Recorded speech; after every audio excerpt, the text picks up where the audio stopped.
I am. Look, over there! Could that be the Sunset Vermilion? God, I have to find another thing. I'm going to murder everyone.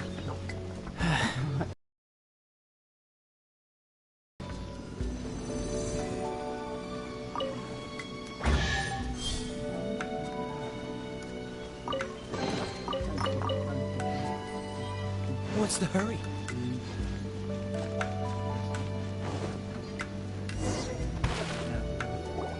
Is this it? Is this the Sunset Vermilionite? It's so huge! That's true, but then again, why isn't it floating? Plaustrite doesn't float until it's activated. It may look different from most ordinary stones, but it weighs around the same amount. After being activated does Plaustrite reveal its true nature, breaking free from the shackles of the mortal realm and ascending up into the heavens. Wow, Shenhe, you seem to know everything about this. Only because my master is fond of chatting about these things. The moment she has some time to spare, she'll come straight for me and start telling story after story. I don't care for her stories most of the time. I certainly didn't expect them to ever come in handy like this. Hold on a sec. Paimon just realized something. If we activate it here, there's no way we'll be able to get it back to the site, right? Heck, we'll be dragged up into the sky too! But if we don't activate it, how else are we gonna lift it? This rock must weigh well over 1,000 pounds, surely! Don't worry. I can handle the weight quite easily. Are you sure? Be careful! Please don't worry. I'm well aware that a Plaustrite sample this large must be highly valuable. I will be gentle with it and make sure it does not get damaged. My safety. That's right! Paimon's sure you can handle it and everything, but if something this heavy lands on you, you're gonna get yourself hurt, no matter who you are. You gotta be extra careful when lifting heavy objects. It's just common sense! Is this basically helping? I'm just trying to get you Is to it learn now? things via a video game. Well then, thank you. I'll go on ahead with the Plaustrite. Let's meet at the building site later. How is Shenhe able to carry that huge rock all by herself? Huh. Adepti super strength much? We can't slow down yet. Let's go meet her at the building site.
Why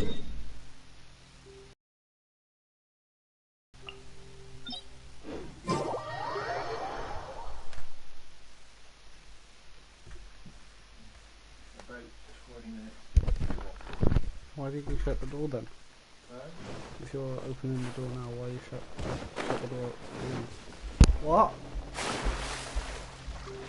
Yeah, but you were the one that shut it.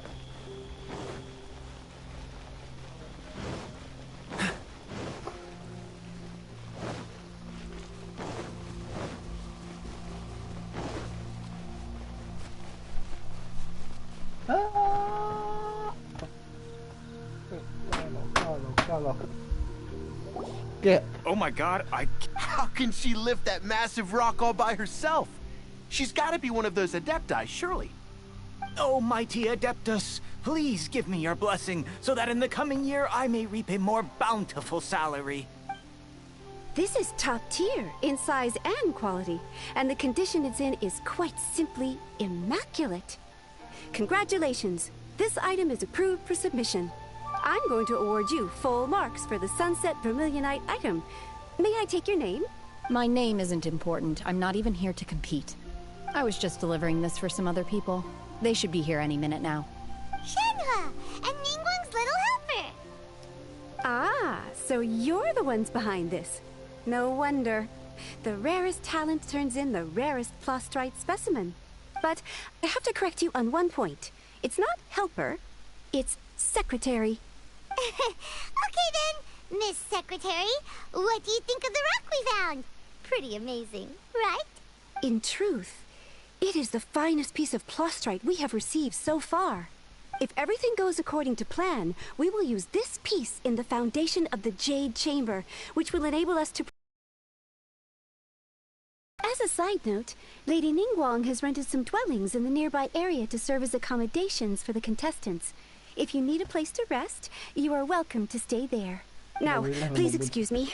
As you can see, there is still a lot of work to do on the building site. Shenhe, Shenhe, just now on the way over, pretty much everyone was singing your praises. Oh, really? What kind of reaction is that? So strange. Aren't you happy about it? Whenever Paimon gets praised, Paimon can't help but hold their head up high and break into a big smug smile. I've had similar compliments before. They call me an Adeptus, treat me with great deference and respect, as if I'm set apart from the common folk. Yeah, 'cause that's how Adepti are.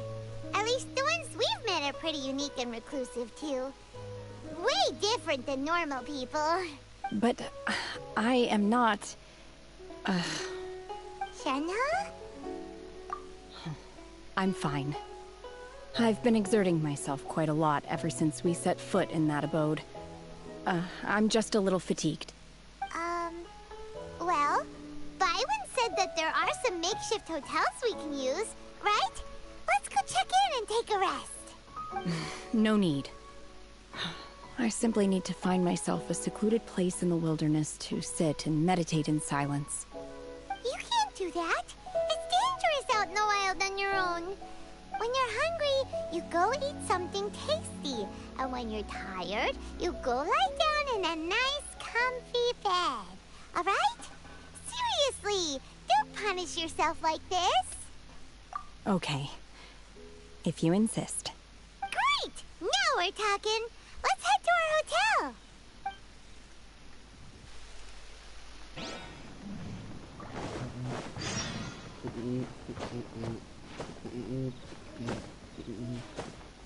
How do I get in between the frick? Okay, that happened.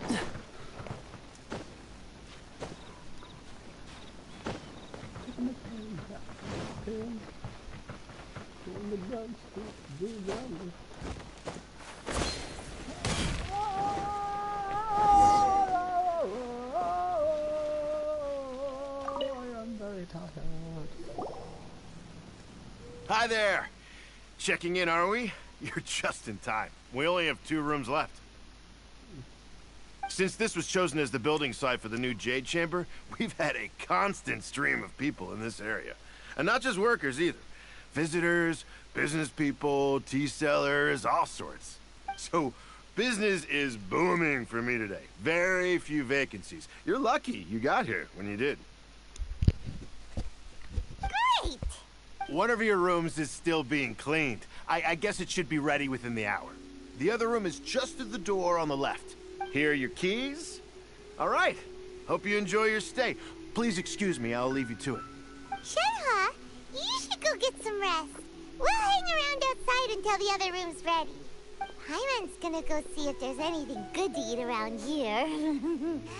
Hyman couldn't help but notice one of the guests walk in with a huge grilled chicken drumstick before. Let's buy one for Shenhe too. She can have it as a midnight snack. Or save it for breakfast tomorrow. All right. I will head to my room for now. If you need anything, don't hesitate to disturb me. I'm a light sleeper. I will hear if you knock on the door. See you tomorrow.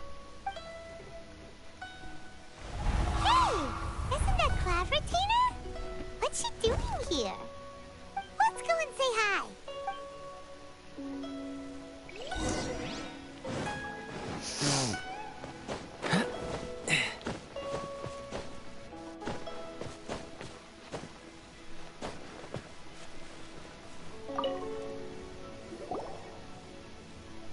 One trusts you have met Shenhe. So, are you getting along quite well? So far, so good. Yeah. So, you know Shenhe too, Claveratina? Naturally. Save for Ganyu, who spends the majority of her time in Liyue Harbor. All the Adepti living today are acquainted with Shenhe to some degree. Cool. So, what's her Adeptus name anyway? Calling her Shenhe feels kind of friendly, but also kind of disrespectful. So Paimon's thinking maybe it'd be better if we called her by her Adeptus name instead. Her Adeptus name? Why, pray tell, would Shenhe have an Adeptus name? Don't all Adepti have a special title they go by? On this latter point, you are correct. However, Shenhe is human. Oh, right. Wait, what? Paimon neither! This is a real surprise! Do you mean to say that she presents differently from ordinary human beings? Well, to start with, her problem-solving methods are extremely direct. Ah, yes. All those years ago when one first met her. In this respect, she has not changed. One first found Shenhe by chance in a cave. One was passing by and sensed the presence of a god's remains. Being of an ever-vigilant disposition, one entered immediately to inspect the scene. Inside was Shenhe, then aged around 6 years old. In her hand, she held a dagger with which she was confronting a monster that was the god's remains incarnate. That sounds so dangerous. When one arrived, she had already been locked in confrontation with this monster for several days. Most mortal children are fragile, both physically and mentally, and are highly reliant on their parents for survival. But not so her. That she was able to endure such terrible danger was due not only to her strong willpower, but also to the bloodlust and homicidal instinct with which she was born. One dealt with the monster, yet she still refused to lower her guard. She even pointed her dagger in one's direction and remained ready to strike. Only after she was satisfied that one had no intention to cause her harm did she finally relent.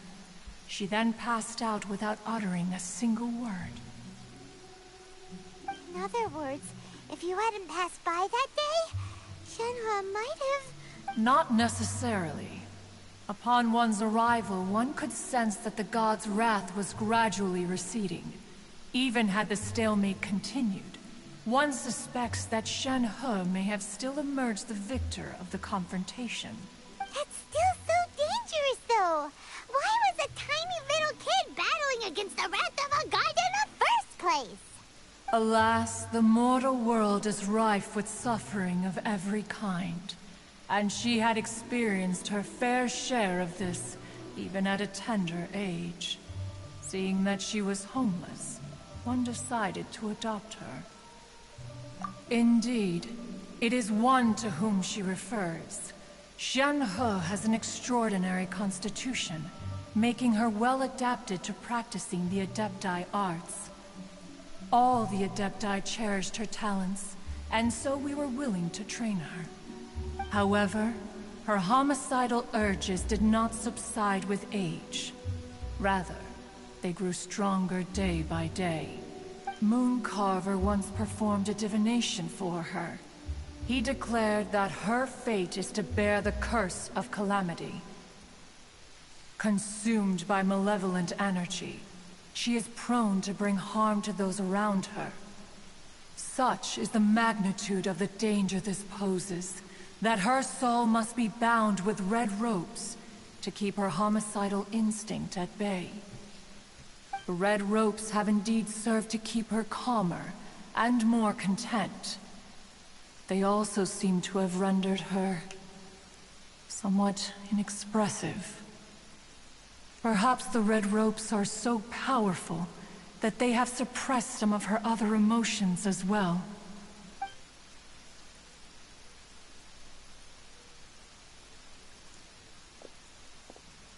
Please be sure to treasure the gift that fate has given you, and take good care of her. Oh, now Paimon gets it. You came out here to check up on Shenhe because you were worried about her, didn't you? Huh. You dare draw such a facile conclusion on the nature of one's present excursion? Incorrect. The truth is that while Liyue Harbor may seem peaceful today, danger is always lurking in the shadows. Ningguang once made a bold assertion that this is to be the era of the contract between Liyue and the humans. Well, observe how she will respond to the coming storm. If she handles it admirably, one is willing to be a witness to her achievements. But if she does not, the Adepti shall not hesitate to seize control. Let us conclude our conversation here for today. One has occupied enough of your time, and night is approaching. Be sure to get ample rest.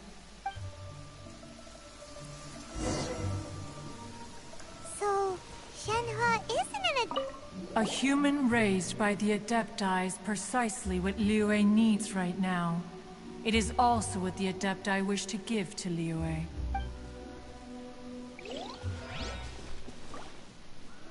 Oh, no wonder she doesn't like being treated as an Adeptus. Having everyone falling over themselves to show their respect all the time must be kinda hard to deal with.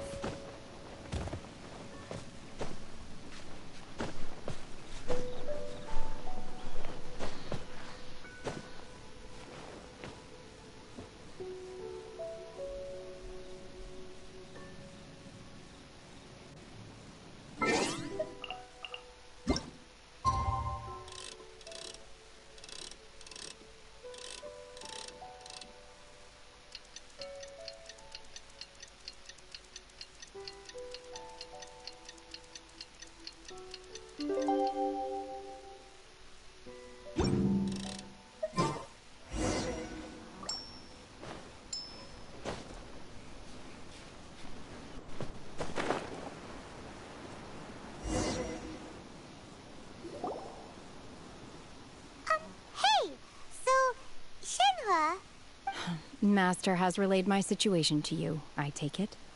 Oh? How did you know? I'd intended to wait until you came back before going to sleep, but I didn't hear you come in. I was worried that something may have happened to you. So I went outside to check and caught sight of my master. On top of this, you have been acting very strangely around me this morning, causing me to suspect that my master must have told you everything about me. After all, Master is, very talkative. Sorry, Shenhua. Paimon had you down as an Adeptus this whole time, but it turns out Paimon was wrong. It's okay. I don't mind. The fault is mine for not explaining everything to you sooner, because in my experience, trying to explain is a futile pursuit. Still, though you mistook me for an Adeptus, you never treated me as distant and unapproachable. Instead, you treated me as you would a friend. For this, I am very grateful indeed. To be fair, we've met our fair share of real Adepti, too. Anyway, now it's settled. From now on, you're our friend. Whether you're an Adeptus or a human isn't the important thing. First and foremost, we're just plain old friends. Got it. Although I don't know quite what it entails in terms of what I have to do, I must say I like the title, Friend, very much indeed. Great! Well, now that we're all rested up, we should start searching for the other 2 items on the list. But before we do that, let's go to the building site and ask Ningguang's little helper how the progress is going.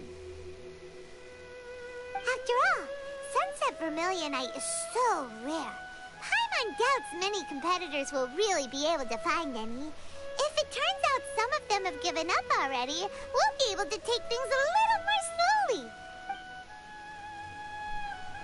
Oh, and another thing. We bought some grilled chicken drumsticks on the way back last night.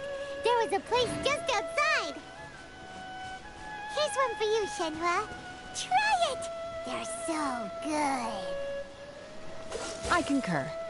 It has a rich flavor, far more agreeable than those I've cooked for myself in the wilderness in the past.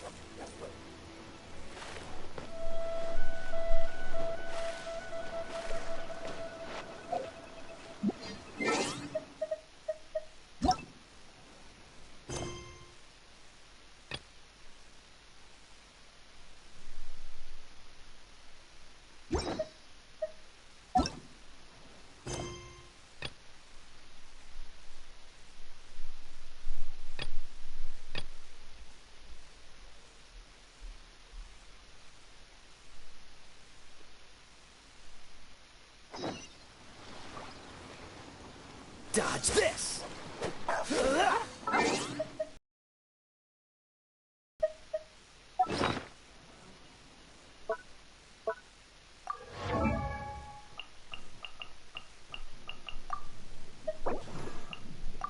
I wonder when I'll be as tall as my big sister.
What's the hurry?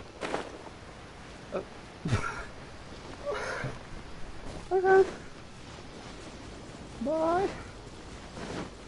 Absorption test. Stand clear. Windblade. So you know your stuff, huh? Let me amuse myself a Don't little. get frostbite. Yeah.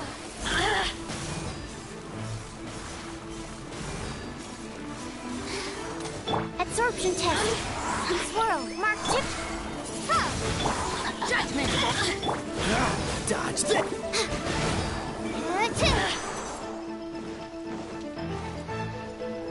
The merrier! Animal test 6308. Blink! Yeah. Lights out. Stand clear. Blink! Freeze!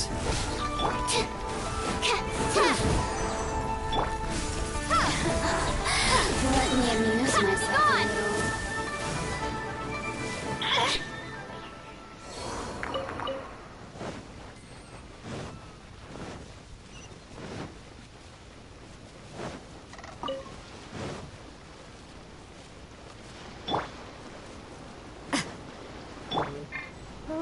Gone.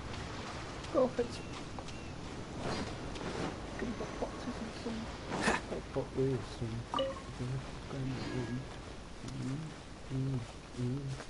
Ha!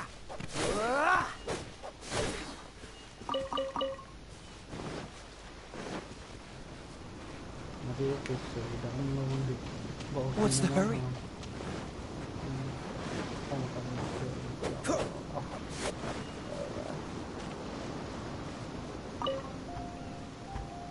Huh?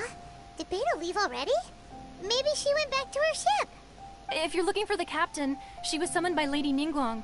It seems that the Crux clash got out of hand this time and has attracted her attention. Captain Beidou was muttering something about Ningguang being a stick in the mud as she headed off to Liyue Harbor. It's not unusual for those two to be at odds with one another. But still, Captain Beidou was disappointed she didn't get to witness the crowning of the new champion. She had been looking forward to it for quite some time. The one who stole the vision was originally to be this hero's opponent in the final round. He knew he stood no chance of winning the match, thus the wicked idea of stealing the prize took hold in his mind. In which case, the Crux clash comes to a clear-cut conclusion. Huh? So that's what happened? If that's the case, then the rules stipulate that he is disqualified, and our hero here is the champion. Paimon thought we'd win and all, but not like this. It doesn't matter. As the saying goes, honor given is honor deserved. Now, let me go prepare the champion's medal to award you. Yes, I believe so. Though Captain Beidou is no longer present here, I'll be sure she receives word of it. She is a woman of her word, but the voyage to Inazuma is a treacherous one. You will be plagued by a perpetual tempest the entire trip. In fact, the relentless rain and wind are also an embodiment of the Raiden Shogun's will to close the nation. Hold on a second. You're saying she can change the weather just with the power of her mind? Let us not forget that this is one of the 7 Archons. If Liyue's Morax could form Guyun's stone forest by casting down his stone spears, then it should come as no great surprise that the Raiden Shogun is capable of summoning an eternal tempest. Suffice it to say that if you wish to journey to Inazuma, the Alcor will need some time. You will be notified once all the preparations have been made. In the meantime, I intend to embark on a journey of my own. I will travel all across the vast lands of Liyue in the hope of finding a way to reawaken the vision. Paimon believes you'll find a way for sure. Thank you. May both our journeys prove meaningful. One final word of warning. The part of your journey that lies after the storm may well prove to be the most arduous.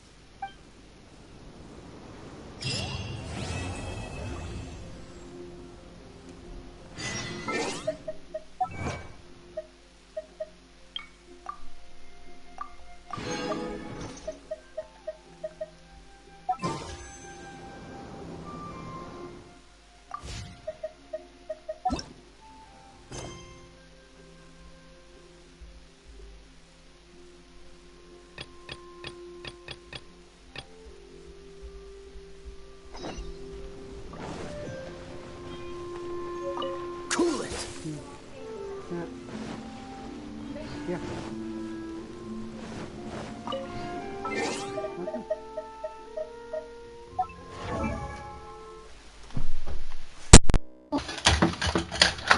You saved it? Yeah.